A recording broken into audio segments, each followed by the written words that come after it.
자, 2부 순서 진행할게요, 여러분들. 자, 일단은 여러분들 그 비자 네트워크 관련돼서 좀 설명을 드릴까 하는데요. 볼까요? 비자 다이렉트.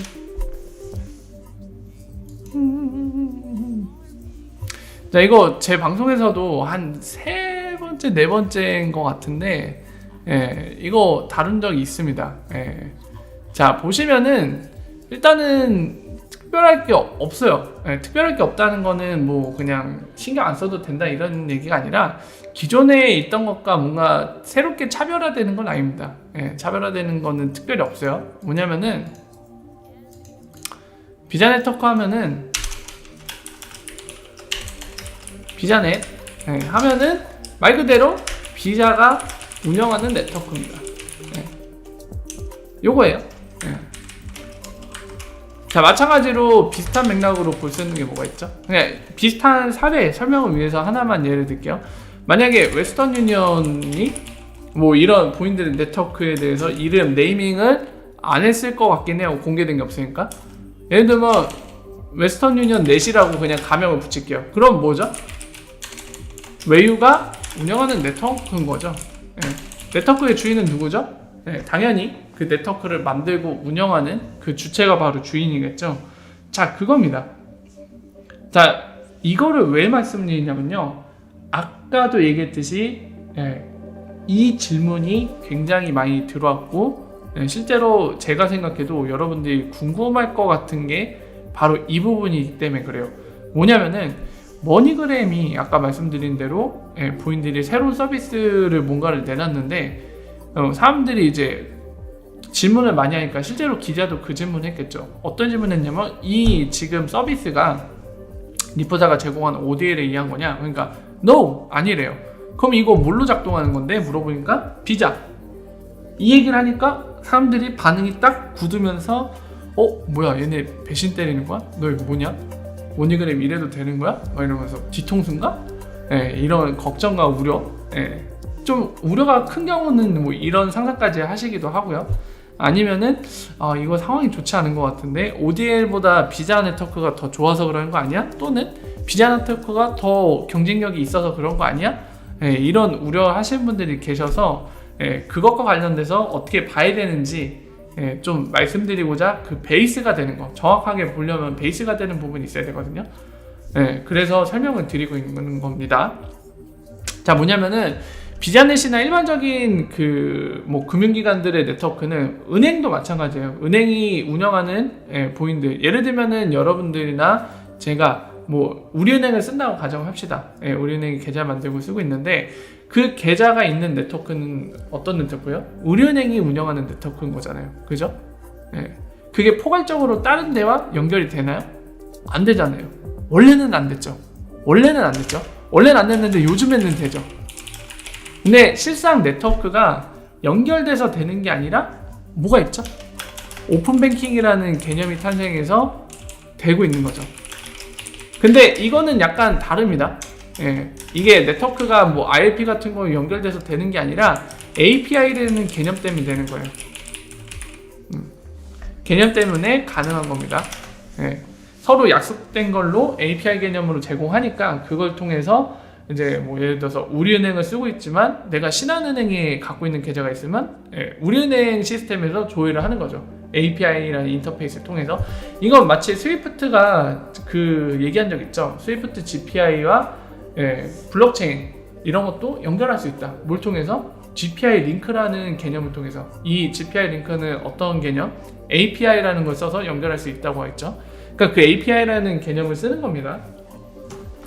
자, 어쨌든 이런 식으로 사실상 네트워크는 서로 다른데 지금처럼 예외적으로 일부 기능들을 조회하거나 일부 기능을 약간 쓸 수 있는 게 바로 오픈뱅킹 뭐 이런 식의 약간 API라는 이런 실제적인 인터페이스를 통해서 가능하기도 한데, 어쨌든 간에 중요한 거는 우리가 흔히 블록체인과 암호화폐를 얘기하면서 많이 얘기하는 그 개념 있죠. 과연 이게 중앙화되어 있느냐 탈중앙화되어 있느냐, 이거 굉장히 많이 따지잖아요. 그 기준은 뭐죠? 퍼미션 여부죠. 중앙화 여부, 그러니까 중앙화라고 얘기하는 네트워크는 다 퍼미션. 누군가가 이 네트워크의 주인들이 퍼미션을 줘야 돼요. 이 네트워크에 내가 쓸 수 있도록 허가를 해줘야, 승인을 받아야만 쓸 수 있는 거를 중앙화되어 있다, 이 얘기를 하잖아요. 또는 퍼미션 네트워크라고 표현하기도 하고요. 그리고 반대로 탈중화되어 있는 건 뭐죠? 내가 누구한테 허락 안 받아도 돼. 예를 들면 XRP 레저에서 여러분들 계정이 아닐 수도 있겠지만 여러분들 계정을 보이는 거는 내가 막 추적하고 싶어요. 약간 이건 무서운 얘기가 되나? 추적하고 싶어서 막 조회를 해요. 의심스러운 계정들을 막 조회를 합니다. 조회를 하고 예전에 이 트랜잭션 보냈던 거, 어디한테 보내고 어디에다 받은 거를 막 열심히 추적해서 조회를 해요. 이럴 수 있는 네트워크가 뭐죠? 퍼블릭 블록체인이라고 부르기도 하고, 또는 퍼미션리스 네트워크라고 하죠. 그러니까 퍼미션을 받을 필요가 없는 네트워크란 겁니다. 누구나 원하면 얼마든지 접근해서 사용할 수 있다는 거죠. 그게 탈중화되어 있다는 표현도 쓰기도 하고요. 자, 그건데 이걸 왜 설명드리냐면 지금 위에는 다 그거예요. 중앙화 네트워크거든요. 이 개념인데, 근데 리플렛은 리플렛 또는 리플 네트워크, 사실 리플렛이라고 많이 부르죠. 그냥 줄여서. 리플렛은 뭐다? 탈중앙 네트워크죠. 이거 되게 중요합니다. 중요하고 더불어서 보세요. 뭐 비자든 웨스턴 유니언이든 우리은행이든 뭐 신한은행이든 어떤 은행이든 간에 어떤 금융기관이든 간에 본인들이 운영한 네트워크는 본인들이 직접 본인들을 위해 쓰는 네트워크거든요. 근데 리플사는 달라요.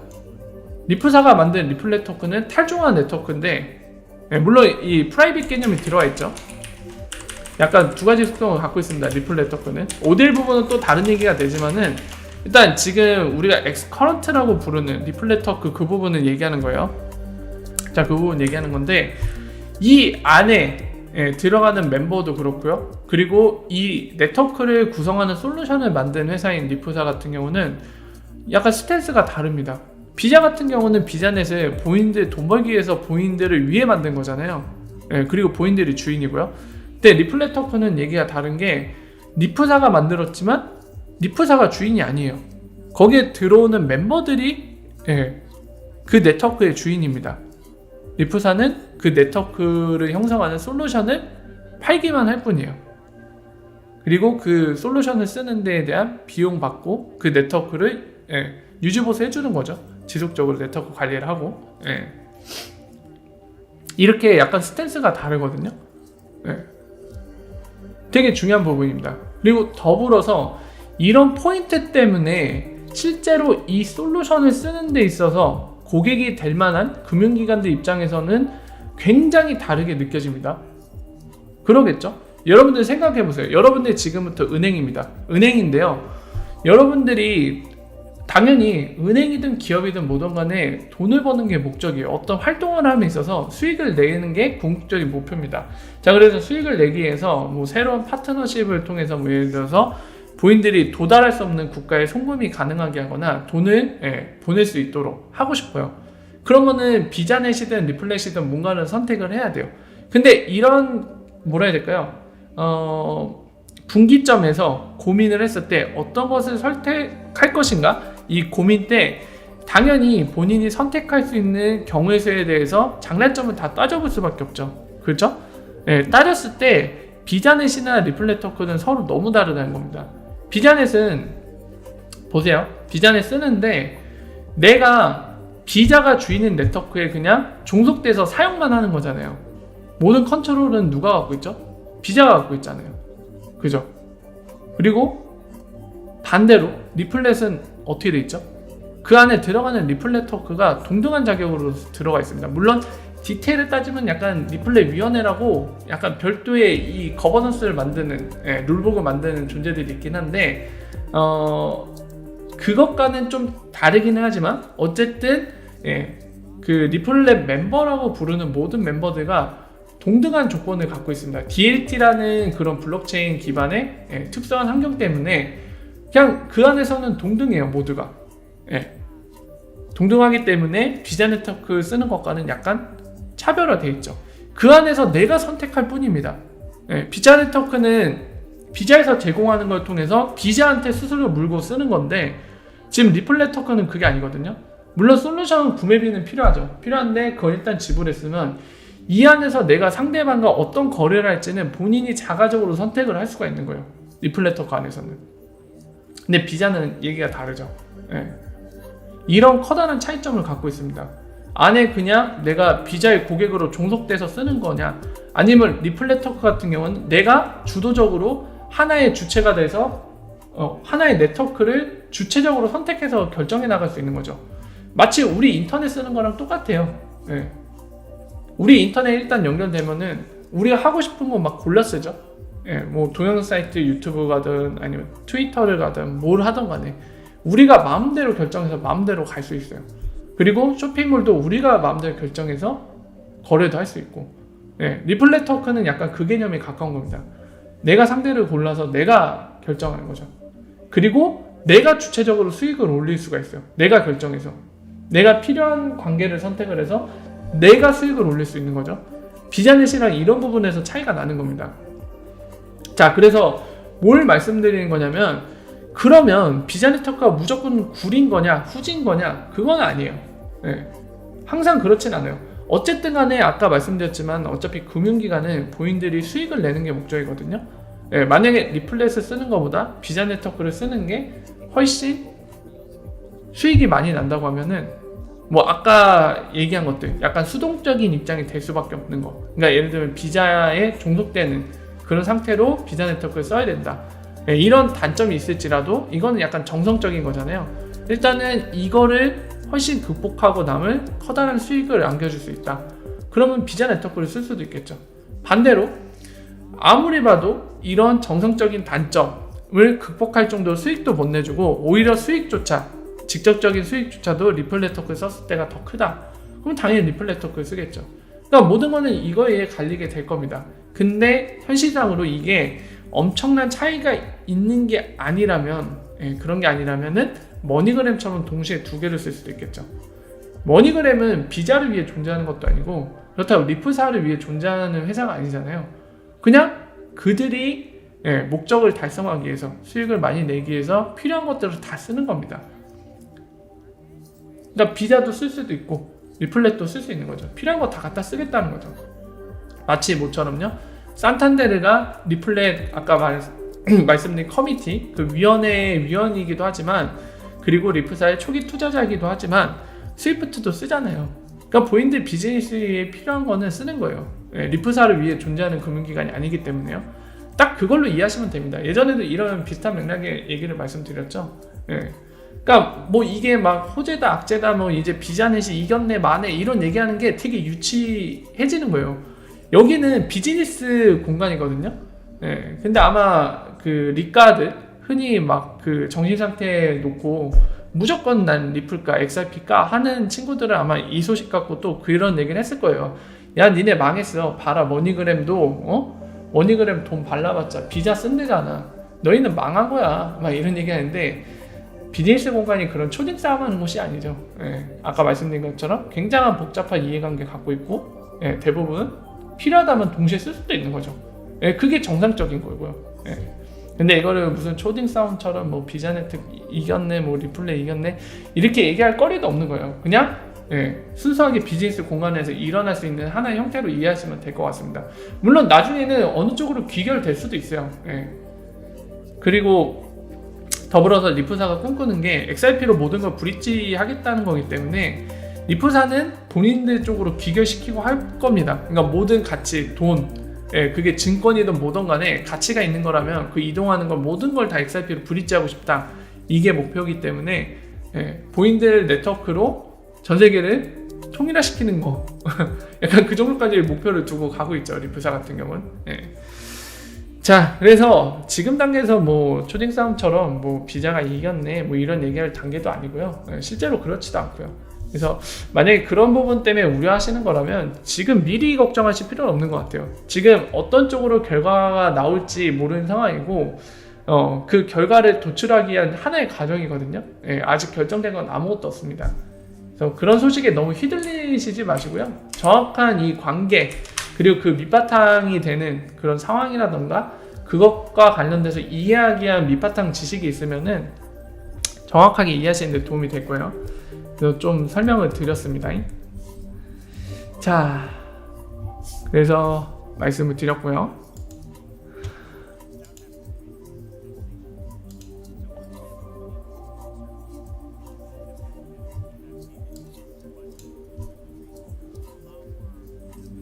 준영님 질문 주신 거 바로 답변 드릴게요. 자, 준영님이 이런 질문을 주셨는데요. 자, 리플렛은 단순하게 송금 시장만 잡아먹고 끝나는 게 목표인가요? 아니면 이더처럼 모든 플랫폼의 끝판왕이 목표는 아닌가요? 지금은 각 국가 간의 태클 드론이 송금으로 만족한다는 건가요? 하시는데요. 리플사는 지금 이게 목표입니다. 방금 말씀드린 것처럼 가치가 있는 뭔가가 이동하는 거에 대해 보인들이 XRP를 통해서 브릿지하겠다는 게 목표예요. 뭐 이것도 내거 저것도 내거 하는 거 아닙니다. 그냥 가치가 있는 뭔가가 이동할 때 XRP가 브릿지해서 저비용으로 리얼타임으로 모든 게 가능하도록 만들겠다. 이게 목표입니다. 그러니까 우리가 실생활에서 쓰는 뭐 예를 들면 뭐라고 할 수 있을까요? 뭐 카드 결제, 뭐 인터넷 쓰는 거, 그리고 또 뭐 운동하는 거, 뭐 기타 등등 모든 거를 다 그냥 XRP로 해야겠다 막 이런 건 아니에요.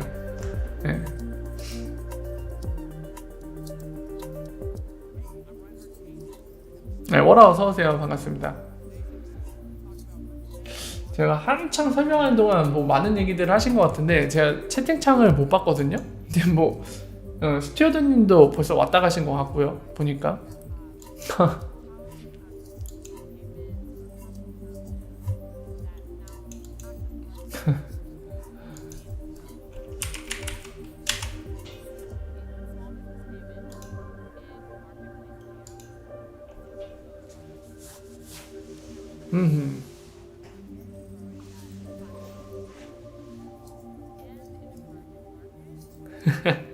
그 책이 저도 언급하시는 분들이 있어서 얘기는 들어봤는데 저는 진지하게 읽으실 거라면 비춥니다.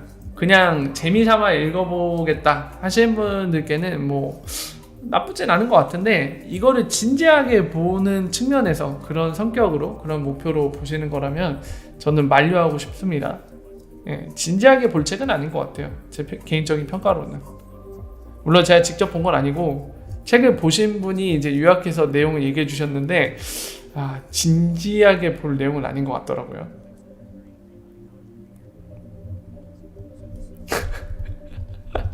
아니요, 그 책 얘기만 들었어요. 저는 보지 않았고요. 저는 아마 앞으로도 안 볼 것 같습니다. 그 책은 아마 제가 보면은 아마 혀를 차지 않을까 싶어갖고 보진 않을 거고요.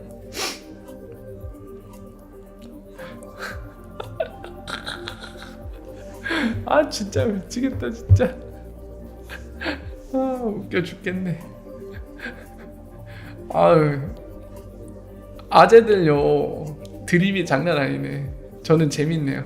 고연비래 해연비지. 웃겨. 재밌다.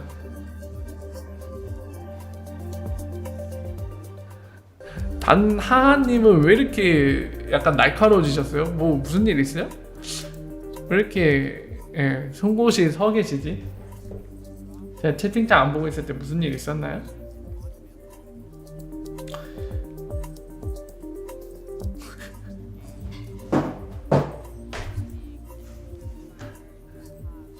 음모론. 매력 있어요? 반할 것 같나요?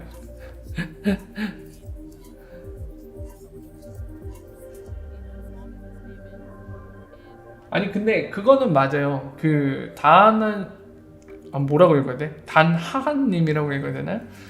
그건 맞죠. 사실 저희가 뭐 기술인이 뭐니 해도 결국에는 우리가 수익을 보기 위해서 XRP 홀딩하는 거잖아요. 뭐 기술 좋은 거라 홀딩하고 있는 거. 물론 그런 이유도 있겠지만 사실 궁극적인 목표만 따지면 결국에 수익이 목적이거든요.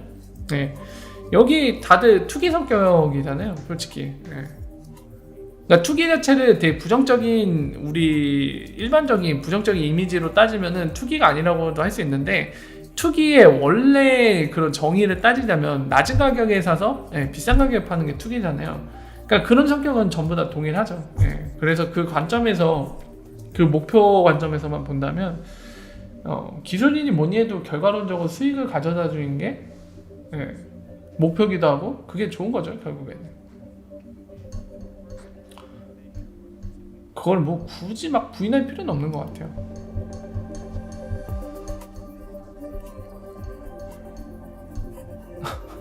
$500,000 추가 매수해서 기분 짱 좋으시다고요?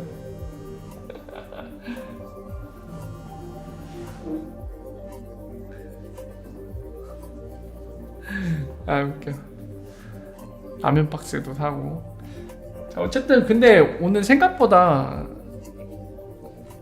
기회 순간 증명이 안 되고 증명되는 기회는 없죠. 자, 근데 오늘 생각보다 뭔가 없네요. 주말에 메시지로 질문 엄청 오셨는데 제가 설명드린 걸로 다 해결이 된 건가요? 별로 막 궁금해하시질 않네요. 아이고야. 자, 그러면은 오늘은 좀 일찍 마무리를 지을까 하거든요. 특별히 이제 질문사항도 없으면 제가 아무래도 이번 주도 야근 페스티벌이 될 것 같아요. 그래서 오늘은 이쯤에서 마무리를 짓고 내일 또 방송 시간에 찾아뵐까 합니다. 오늘은 분위기가 약간 색다른데요. 굉장히 색다른 상황인데 오늘은 이쯤에서 마무리를 지을까 합니다. 여러분들도 괜찮으시죠? 아니 나 투명인간 된 것 같은데? 저 없어도 잘 돌아갈 것 같아요. 오늘 채팅창 빠져도 될 것 같은데요. 자 어쨌든 대바대요? 대바대 아닙니다. 오늘은 쉴 거예요. 내일이랑 내일 모레도 왠지 야근할 것 같아서 쉬어야 될 것 같아요.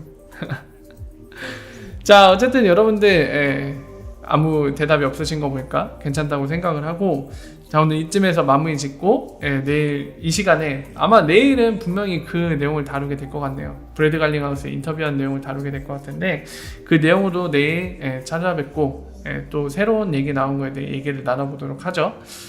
오늘 여기까지고요. 여기서 인사드리고 올라가도록 하겠습니다. 내일 9시에 다시 찾아뵙고 새로운 소식으로 얘기 나눠보도록 할게요.